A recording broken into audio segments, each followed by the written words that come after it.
After 35 years in healthcare administration, I knew exactly how to dress for a battlefield. The navy blazer, the pearl earrings my late mother gave me, the sensible heels that said professional without screaming trying too hard. At 63, I'd learned that in a room full of skeptics, your armor matters. But that Tuesday morning, as I stood in front of my closet preparing for what I thought would be a routine hospital board meeting, I had no idea I'd need every piece of that armor. You see, sometimes the battles we think we're fighting turn out to be entirely different wars. And sometimes the words that wound us deepest come from the people we've mentored ourselves. The coffee was still hot in my thermos as I drove through the early morning Toronto streets toward Catherine's Regional Hospital. February in Ontario meant gray skies and slush-covered roads, but I'd made this commute so many times I could probably do it blindfolded. 35 years. I'd started as a floor nurse in 1989, worked my way through night shifts and double shifts, put myself through my master's degree in healthcare administration while raising 2 kids as a single mother after my husband passed. By 2005, I'd become the Director of Patient Services. By 2015, Chief Operating Officer. Every promotion earned, every milestone fought for. My phone buzzed at a red light. A text from my daughter. "Good luck today, Mom. Remember, you've got this." I smiled. Jessica always seemed to know when I needed encouragement, even when I hadn't told her anything was wrong. Mothers and daughters, we have that connection. At 38, she was a lawyer now, with 2 kids of her own, my beautiful grandchildren who I picked up from school every Wednesday. Grandma Rose's Day, they called it. We'd get ice cream, I'd help with homework, we'd laugh about whatever drama was happening in 4th and 6th grade. Those Wednesdays kept me young, kept me grounded, reminded me why I worked so hard to make healthcare better for families like ours. The hospital parking lot was filling up quickly. I grabbed my briefcase, checked my lipstick in the rearview mirror, and headed inside. Catherine's had grown from a modest community hospital to a major regional medical center during my tenure. We'd added 2 wings, implemented cutting-edge patient care systems, reduced wait times by 40%, and earned national recognition for our innovative approach to healthcare delivery. I was proud of this place. It was my life's work, built one decision, one policy, one patient at a time. "Morning, Mrs. Chen," the security guard called out. Marcus had worked here for 15 years, and we always exchanged pleasantries about his daughter's college applications or my grandchildren's latest adventures. "Morning, Marcus. How did Emily's interview go?" "She got in. Full scholarship to University of Toronto." "That's wonderful. I told you she would." These small connections, these relationships, they mattered. Healthcare wasn't just about systems and metrics. It was about people. I'd built my entire career on that philosophy, and it had served me well, or so I thought. The boardroom was on the 7th floor, with floor-to-ceiling windows overlooking the city. I arrived 15 minutes early, as always. Professional, prepared. I reviewed my notes one last time. Today's agenda included the quarterly financial report, updates on our new cardiac care unit, and what was listed simply as strategic planning discussion. Nothing unusual. We had these meetings every quarter. Same room, same people, same routine. Board members began trickling in. Dr. Patterson, our chief of surgery, gave me a warm smile. Margaret Leo, who'd served on the board for 20 years, squeezed my shoulder as she passed. These were my colleagues, my allies, people I'd worked alongside through budget crises and pandemics and everything in between. But I noticed something odd. A few of them wouldn't quite meet my eyes. And there was whispering, quick, furtive conversations that stopped when I looked up. Then she walked in. Dr. Vanessa Cole, 34 years old, Harvard Medical School, MBA from Stanford, recruited 2 years ago to be our Director of Innovation and Strategic Development. Brilliant, ambitious, and carrying a laptop and a stack of presentation folders that definitely weren't on the official agenda. "Good morning, everyone." Board Chair David Morrison called the meeting to order. He was 68, a retired CEO who'd guided this board for a decade. We'd worked together on countless initiatives. I trusted him. "Let's begin with the financial report." Rose, you're up. I stood and walked through the numbers. Revenue up 8%, operating costs down 3%, patient satisfaction scores at an all-time high of 92%, readmission rates down, everything trending positive. I'd prepared this presentation carefully, backed every claim with data, showed clear evidence of strong leadership and sound financial management. When I finished, there was polite applause. "Excellent work, as always," David said, but his smile seemed strained. Now, before we move to the cardiac care update, Vanessa has asked for some time to present what she's calling a vision for Street, Catherine's future. I've agreed to let her share her thoughts. He glanced at me. "Rose, you weren't aware of this addition to the agenda, but I think you'll find it interesting." My stomach tightened. An unannounced presentation at a board meeting wasn't just irregular, it was practically unheard of. And the way David was looking at me, apologetic, uncomfortable, told me everything I needed to know. This wasn't going to be good. Vanessa stood up, moving to the front of the room with the confidence of someone who'd never been told no. "Thank you, David. And thank you all for this opportunity." She clicked her remote and her first slide appeared. The future of healthcare. A generational shift. I felt the blood drain from my face. "Street Catherine's has a proud history," Vanessa began, her voice smooth and practiced. "Under Rose's leadership, we've achieved remarkable things. The numbers she just shared speak for themselves. But here's what we need to ask ourselves.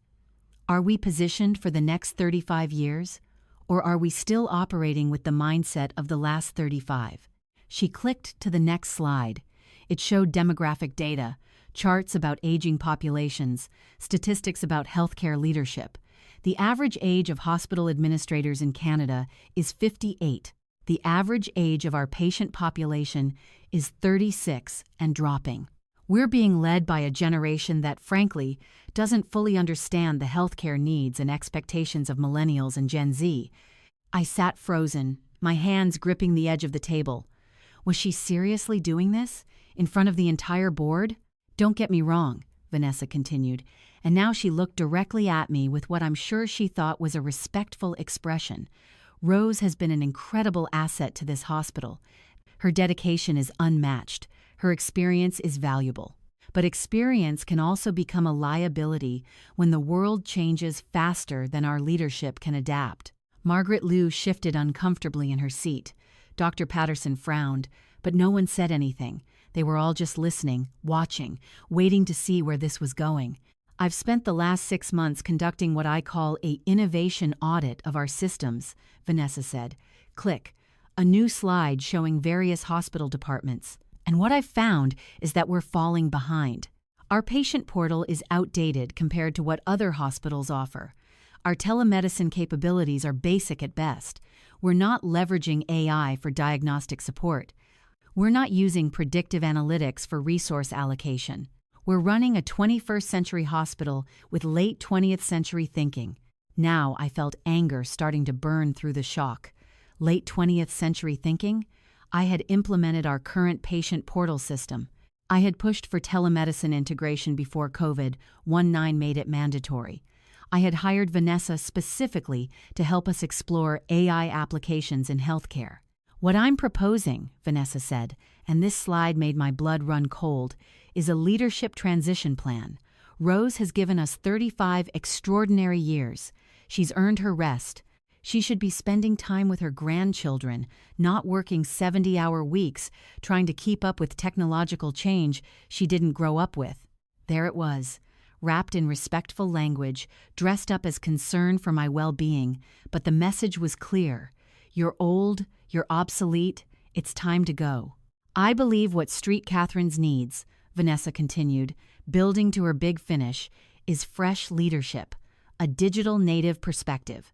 Someone who intuitively understands the technology and cultural shifts that will define healthcare's future. Rose, no one is questioning your legacy. We're just asking you to consider whether holding on to your position serves the hospital's best interests or just your own." The room was utterly silent. I could hear the heating system humming, someone's pen tapping nervously against the table, the sound of my own heart pounding in my ears. Vanessa was smiling, confident she'd made her case. Several board members were looking at me with pity. Pity, as if I were some pathetic figure who didn't know when her time was up. David cleared his throat. "Rose, would you like to respond?" Would I like to respond? I'd been publicly humiliated, told I was too old to do the job I'd been doing successfully for decades, and he was asking if I'd like to respond as if this were some academic debate. But I kept my voice steady. Professional. After 35 years, I knew how to control my emotions even when I wanted to scream. "Yes," I said quietly. "I would." I stood up, leaving my carefully prepared notes on the table. I didn't need them anymore. "Vanessa, first let me say thank you for your honesty. It takes courage to tell someone to their face that you think they're past their prime." My voice was calm, almost gentle, which made the words cut deeper. "But let's talk about what you call fresh leadership and what I call dangerous inexperience." I walked to the front of the room, standing next to her presentation. "You mentioned our patient portal. You called it outdated. What you didn't mention is that I implemented that system 4 years ago after 18 months of research, vendor negotiations, and staff training. Is it perfect? No. But it serves 42,000 patients with a 91% satisfaction rating. The system you're implicitly proposing we replace it with? That's the new platform from Health Tech Solutions, isn't it? The one you've met with 3 times in the past month?" Vanessa's smile faltered. "I don't know what you're implying." "I'm not implying anything. I'm stating facts. Health Tech Solutions is offering you a consulting position if you can get Street Catherines to sign a $10 million contract with them. I know because their CEO called me last week to feel out my interest. I said no because their system has been implemented at 6 hospitals in the U.S. and 4 of them are already reporting major integration problems." Now she was pale. The board members were leaning forward, suddenly very interested. "You want to talk about AI and predictive analytics?" I continued. "I hired Dr. Sarah Okonkwo, one of the leading experts in healthcare AI, as a consultant 6 months ago. We've been piloting a diagnostic support system in our emergency department. It's reduced misdiagnosis rates by 18%. We're presenting the results at the Canadian Medical Association conference next month. Perhaps you missed that because you were busy conducting your innovation audit without actually talking to the people doing the innovation." Dr. Patterson spoke up. "Rose, I wasn't aware of the AI pilot program because we don't announce initiatives until we have results worth sharing. That's called responsible leadership, not technological ignorance." I turned back to Vanessa. "You mentioned telemedicine. Basic at best," you said. "Last year, we conducted 78,000 telemedicine appointments. We have virtual care options for 12 different specialties. We've reduced no-show rates by 32% and expanded access to rural communities across 3 counties. But please, tell me more about how I don't understand technology." The room was shifting. I could feel it. The pity in their eyes was being replaced by something else. Respect, anger on my behalf, recognition that they'd almost been fooled. "Here's what I think is really happening," I said, my voice harder now. "You're 34 years old.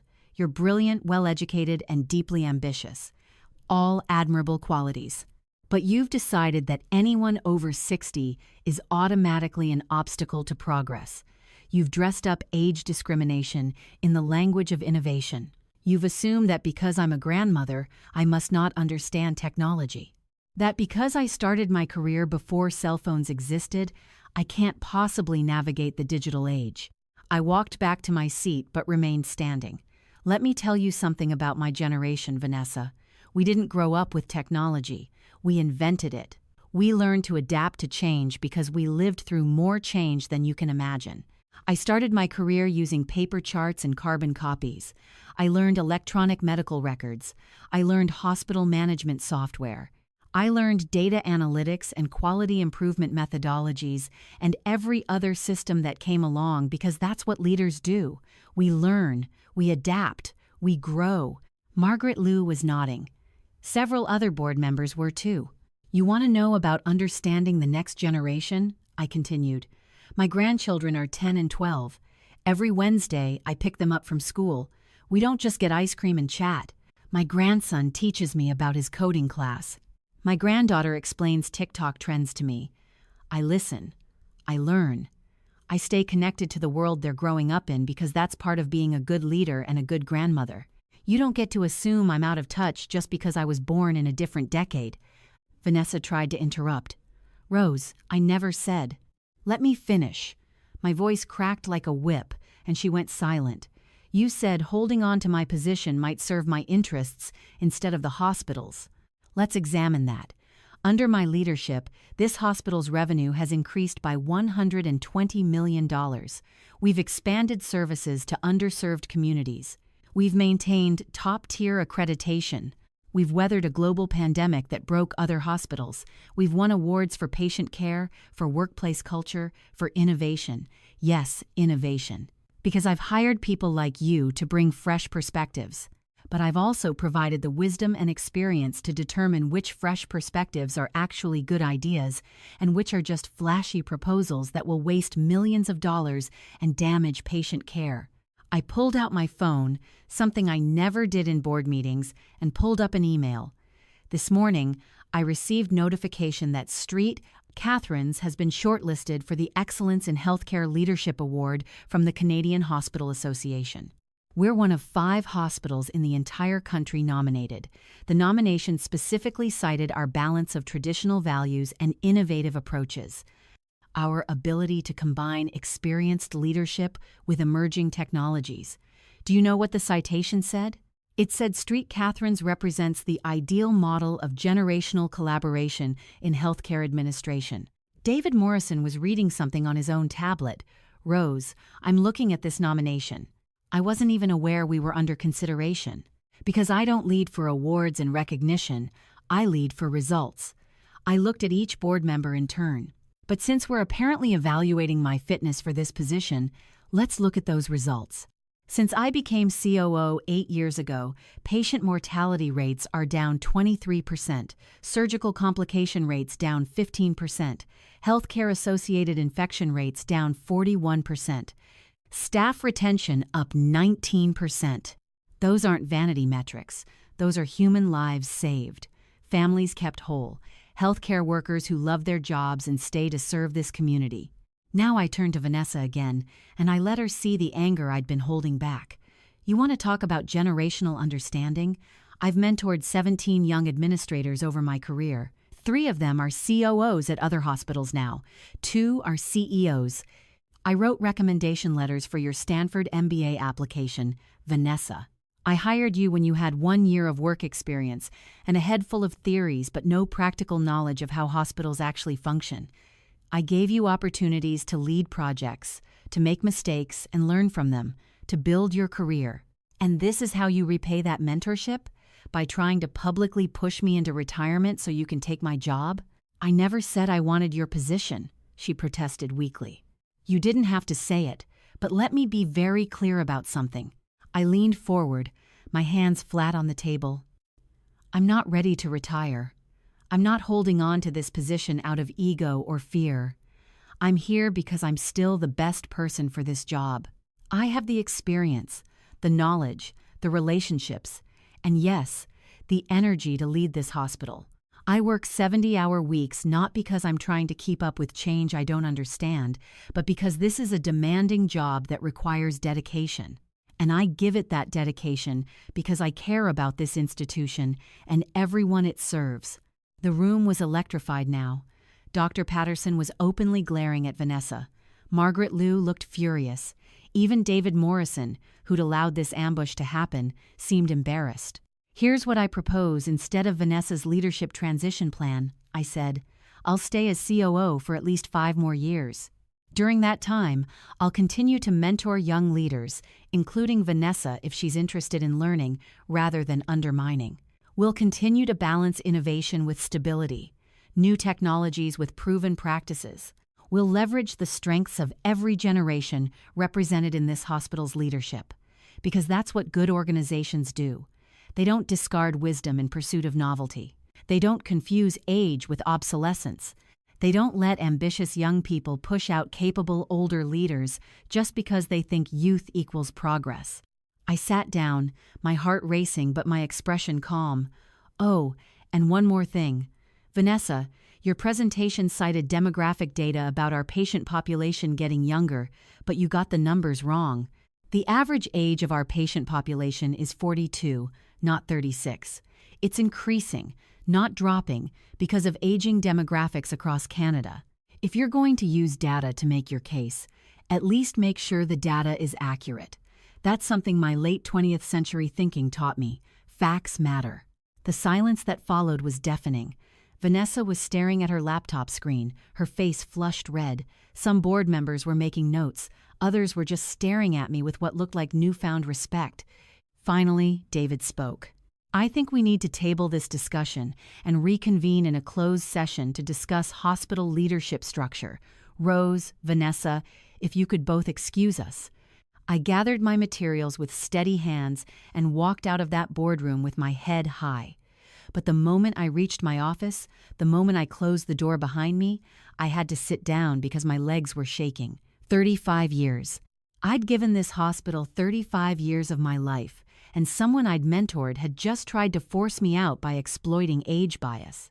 My phone buzzed. A text from Margaret Liu. That was the most professional takedown I've ever witnessed. You're not going anywhere. Then Dr. Patterson. Board is voting. Don't worry. Then 5 more board members, all sending support. An hour later, David Morrison knocked on my door. Rose, can I come in? I nodded, bracing myself. The board voted unanimously. Vanessa's proposal is rejected. You have our full support as COO for as long as you want to stay. He paused. I owe you an apology. I should never have let her ambush you like that. I thought it would be good to hear different perspectives, but that wasn't a perspective, it was an attack. I'm sorry. I nodded slowly. And Vanessa? She's been asked to submit her resignation. The Health Tech Solutions conflict of interest alone would be grounds for termination, but combined with everything else, he trailed off. She'll be gone by end of day. After he left, I sat at my desk for a long time, looking out the window at the city I'd served for more than 3 decades. I thought about my husband, who died when I was 41 and left me to raise 2 kids alone. I thought about those night shifts when I'd been so tired I could barely stand, studying for my master's degree in stolen moments between patient rounds. I thought about every time I'd been overlooked for a promotion because I was a woman, or a single mother, or not aggressive enough, or too aggressive. I'd fought for every inch of my career. And now, at 63, I was being told I'd earned my rest, as if rest was the reward for a life well lived, as if there was nothing left for me to contribute. But here's what I learned in that boardroom, what I wish someone had told me decades ago. You don't earn the right to exist in your professional space, you claim it. You don't wait for permission to be valued.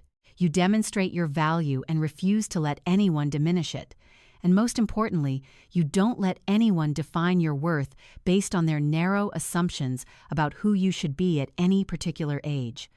I picked up my phone and called my daughter. Jessica, your text this morning about me having this? You were right. I did. I knew you would, Mom. You always do. Want to tell me what happened? Not yet, but I will over dinner. Can you and the kids come over this Saturday? I want to celebrate. Celebrate what? Still being exactly who I am, and still having work I love to do.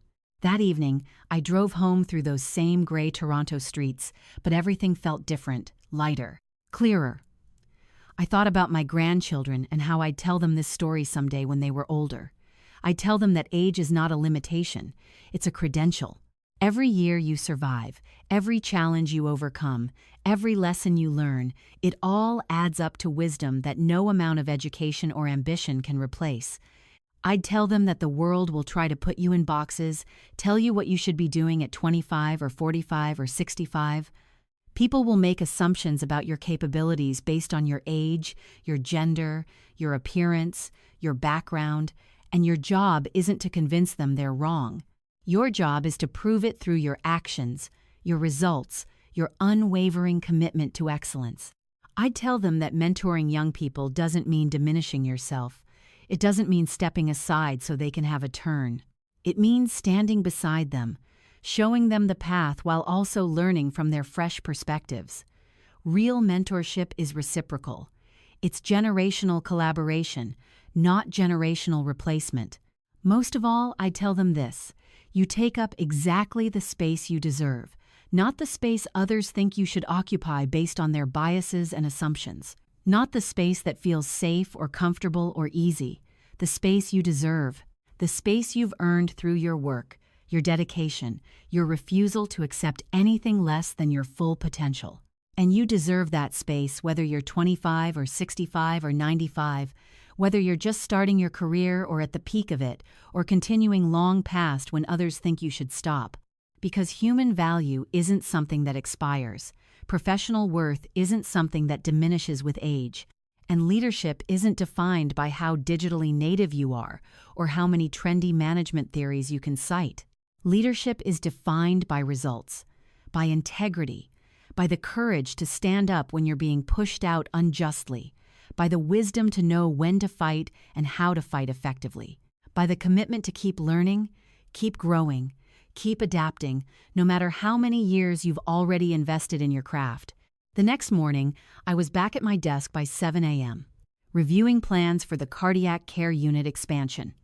I had work to do, patients to serve, a hospital to run, young leaders to mentor properly this time, making sure they understood that ambition should be channeled into innovation and improvement, not into undermining the people who gave them their chances. At noon, I picked up my grandchildren from school for an early dismissal day. My grandson showed me a video he'd made on his phone about climate change for his science class. My granddaughter told me about the new social media app everyone at school was using. I listened, asked questions, learned, because that's what you do when you want to stay relevant and connected. You engage, you adapt. You never stop being curious about the changing world, even when you've already seen more change than most people can imagine. "Grandma," my grandson asked as we shared ice cream at our favorite spot, "why do you still work so much? Don't you want to retire and just hang out with us?" I thought about how to answer that. I love hanging out with you both. Wednesday afternoons are my favorite part of every week, but I also love my work. I'm good at it, and I'm not ready to stop. Does that make sense? "So you can do both?" my granddaughter said. "Have a job and have a life?" Exactly. You can be a grandmother and a leader. You can be professional and personal. You can love your family and also love your work. You don't have to choose. Anyone who tells you that you have to give up one to deserve the other, they're wrong. They both nodded, and we went back to eating our ice cream.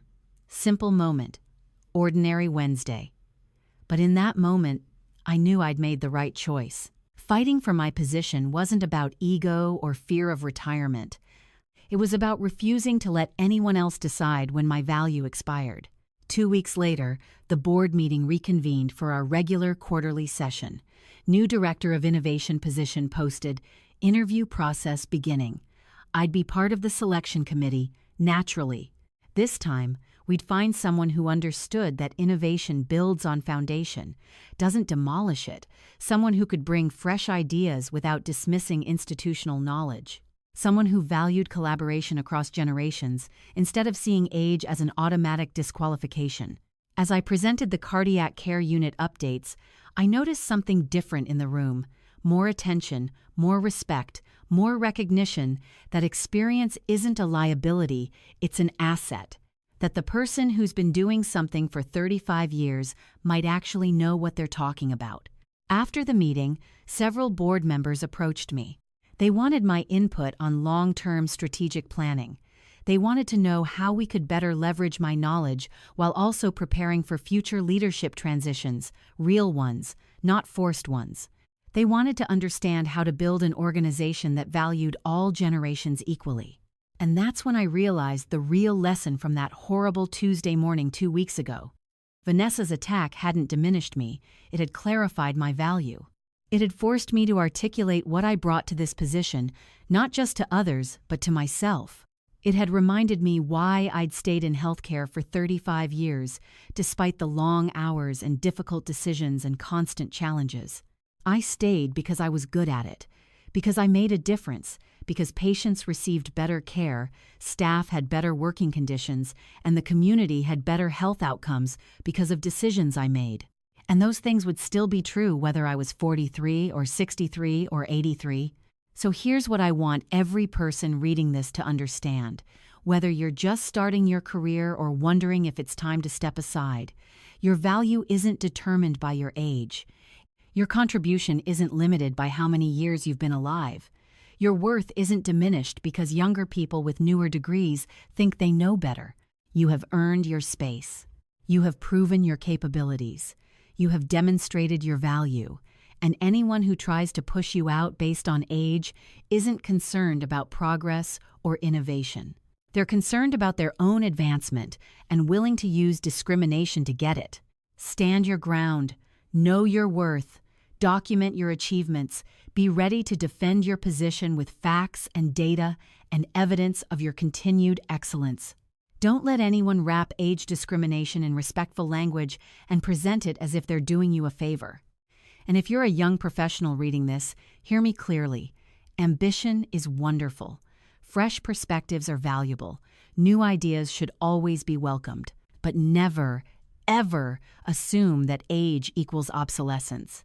The person who's been doing this job for decades might have more to teach you than you can possibly imagine. Learn from them, collaborate with them, build on their foundation instead of trying to demolish it. Because someday, you'll be the older professional. Someday, someone younger will look at you and think you're past your prime. And in that moment, you'll remember this story. You'll remember that worth isn't measured in years. That expertise isn't replaced by enthusiasm. That wisdom earned through experience is irreplaceable, no matter how much the world tries to convince us otherwise. I'm 63 years old. I'm a grandmother, a healthcare administrator, a mentor, a leader, and a woman who still has plenty of fight left in her. I take up exactly the space I deserve, and I'm not going anywhere until I decide it's time. Neither should you.